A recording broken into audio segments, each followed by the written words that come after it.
मराठी एकीकरण समितीचा कबूतरखान्याविरोधी आंदोलनाचा पवित्रा.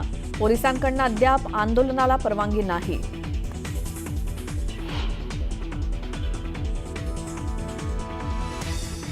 कबूतरखान्याच्या मुद्द्यावर आज मुंबई हायकोर्टात महत्त्वाची सुनावणी. तज्ञ डॉक्टरांचा समावेश असलेली समिती देणार अहवाल. कोर्ट काय निर्णय देणार याकडे लक्ष.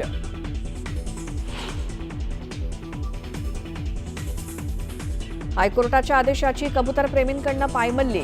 दादरमध्ये रहिवाशांकडून इमारतीच्या छतावर कबूतरखाना सुरू. नियम मोडणाऱ्यांवर कारवाईची मागणी.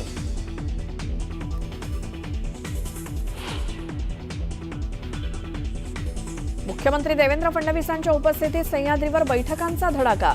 राज्यातील गणेशोत्सवाच्या पार्श्वभूमीवर घेणार उपाययोजनांचा आढावा. सर्व जिल्ह्यांचे पोलीस अधीक्षक राहणार बैठकीला उपस्थित.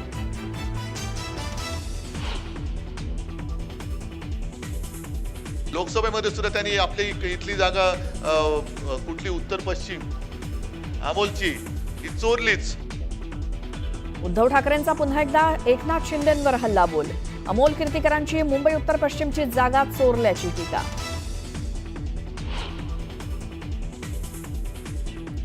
कुणी काय खावं यावरती बंदी घालणं योग्य नाही. 15 ऑगस्टला मांसाहार बंदी घालण्याच्या काही पालिकांच्या निर्णयावरती अजित पवारांची प्रतिक्रिया.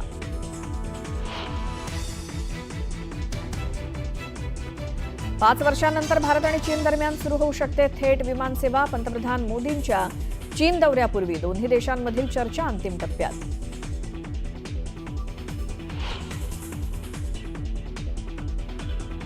माजी क्रिकेटपटू सुरेश रैनाला ईडीकडनं समन्स. बेटिंग ॲप प्रकरणी दिल्लीतील मुख्यालयात आज सुरेश रैनाची होणार चौकशी.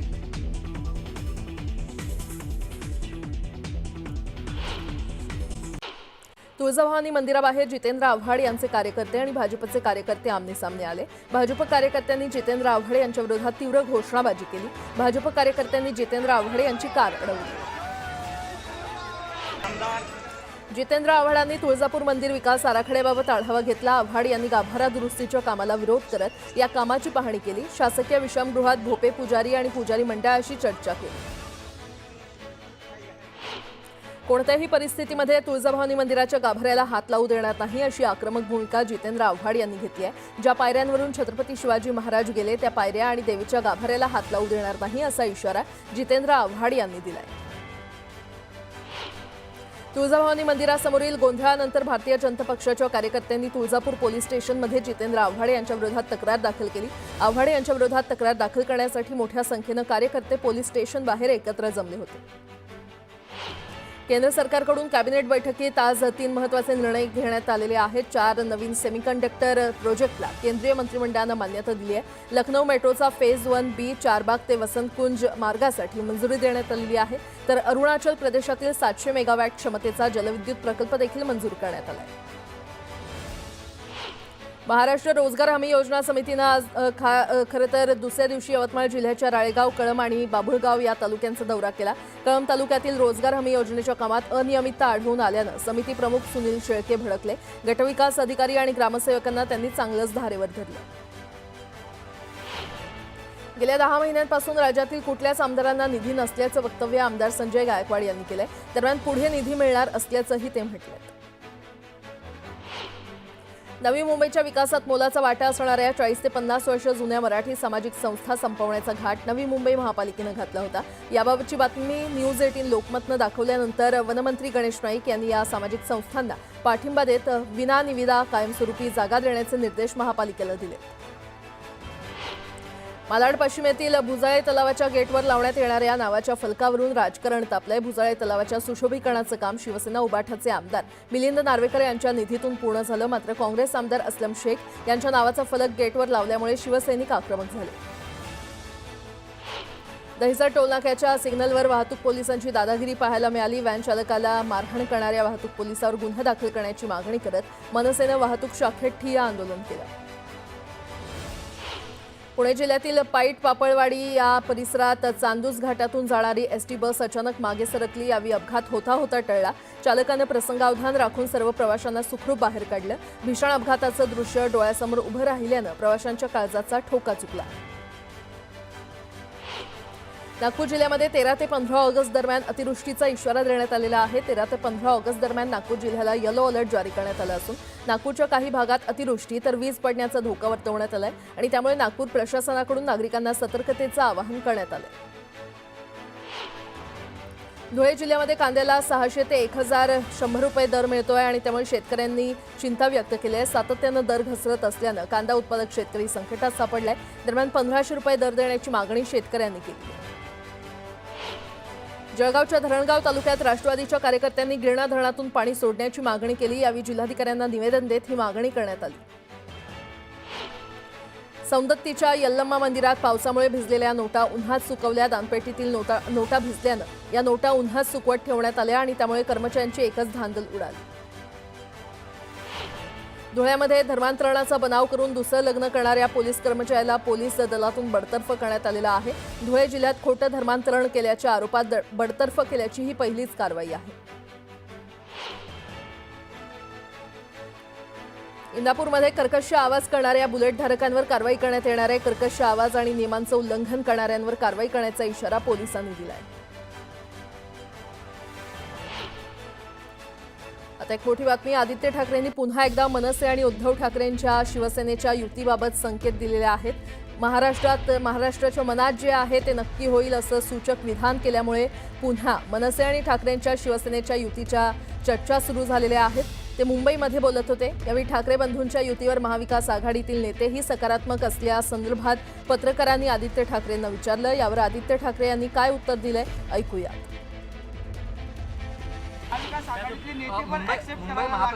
चिंता करू नका, महाराष्ट्राच्या मनात जे आहे ते होईल. सगळे जे काही पक्ष या देशात आपण पाहतो लोकशाही वाचवण्यासाठी एकत्र येणं गरजेचं आहे. कारण लोकशाही नाही राहिली तर इथे कुठचे विषयच राहणार नाहीत. तुम्हाला आवाज उठवायला काही संधीच मिळणार नाही. आनंदाची बातमी समोर येते. महाराष्ट्राची पैठणी व्हिक्टोरिया अल्बर्ट संग्रहालयामध्ये प्रदर्शित होणार असून सांस्कृतिक कार्यमंत्री आशिष शेलार यांनी याबाबत विनंती केली होती. हातमागावरच्या वस्त्रांच्या प्रदर्शनासाठी देखील सकारात्मक चर्चा झाल्याची माहिती आहे. भंडाऱ्याचे जिल्हाधिकारी डॉक्टर संजय कोलते यांची तडकाफडकी बदली करण्यात आली आहे. तर नंदुरबार जिल्हा परिषदेचे मुख्य कार्यकारी अधिकारी सावंतकुमार भापरसे यांची भंडाऱ्याचे जिल्हाधिकारी म्हणून नियुक्ती करण्यात आली आहे.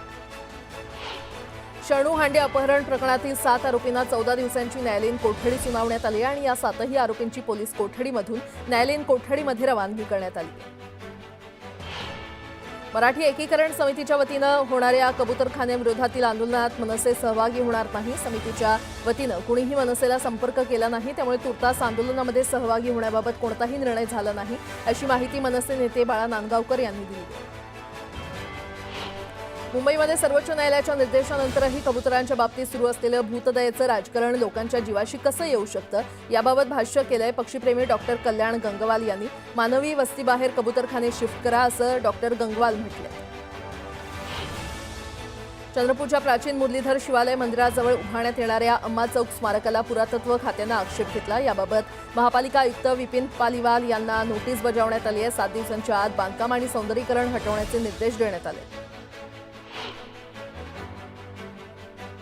चंद्रपूर जिल्हा प्रशासनानं ठाकरेंच्या शिवसेनेचे जिल्हाप्रमुख विक्रांत सहारेला तडीपार घोषित केलंय. विक्रांत सहारेवर गंभीर स्वरूपाचे 6 गुन्हे दाखल असल्यानं ही कारवाई करण्यात आली आहे.